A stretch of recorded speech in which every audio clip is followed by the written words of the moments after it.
Satanás tem acesso ao céu?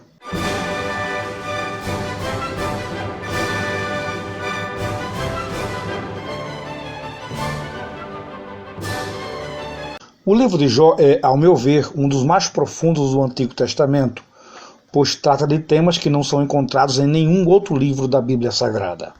Em Jó, conhecemos as diversas perspectivas sobre o sofrimento, perspectivas daqueles que sofrem, ou seja, do justo, perspectivas daqueles que veem o justo sofrer, no caso de Jó, os amigos de Jó, perspectivas de Deus sobre o sofrimento e também as perspectivas e os objetivos de Satanás com o sofrimento.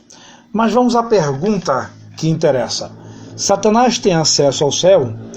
Muitos, baseando-se em Jó, capítulo 1, versículos 6 e 7, afirmam que o diálogo entre Deus e Satanás se deu no céu. Só que eu discordo veementemente desta afirmação, inclusive do pensamento de que Satanás vai ao céu acusar os servos de Deus. Analisem comigo os pontos que justificam esse meu pensamento. Vinde rodear a terra e passear por ela. Essa afirmação não prova onde o diálogo se deu, só prova o que Satanás estava fazendo antes de se encontrar com Deus, ou seja, estava rodeando a terra e passeando por ela. Satanás acusa os santos diante de Deus, de acordo com Apocalipse 12 e 10. Diante significa na presença de Deus, não no céu. Deus é onipotente, onipresente, imenso, infinito. Assim não precisamos estar no céu para estarmos diante de Deus. Satanás veio e não foi. Jó capítulo 1, versículo 6. Se o diálogo de Jó, capítulo 1, tivesse acontecido no céu, o autor que estava na terra quando escreveu o livro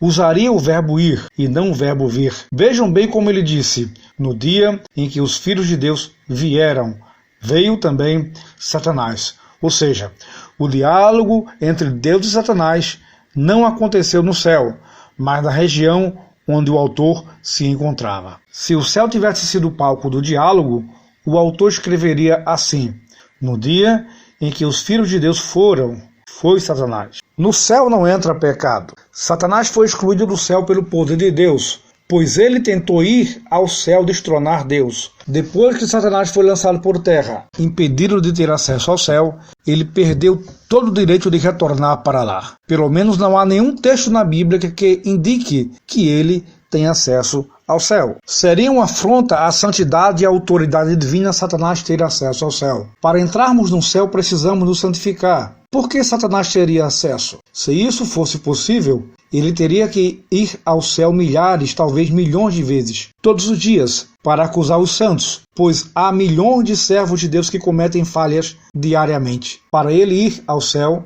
milhões de vezes diariamente acusar os santos, ele teria que deixar seu reino aqui na terra, seu domínio, e isso jamais passou pela sua mente. Se você quiser saber mais sobre os segredos de Deus no livro de Jó, adquira o livro Jó, Conhecendo os Mistérios de Deus. O livro mais desafiador que eu lancei nessa pandemia em 2020. Nesse livro você descobrirá 40 segredos sobre Deus revelados no livro de Jó. Jó continuou com sua esposa porque Deus aceitou o plano de Satanás. O que o livro revela sobre Deus? Por que Deus se calou quando Jó estava na prova? Como devemos estudar o livro de Jó? Se Jó reclamou e amaldiçoou o dia do nascimento, por que a Bíblia diz que ele foi paciente? E mais centenas de perguntas que aprofundam o conhecimento sobre Deus. Baixe o livro no seu computador ou tablet.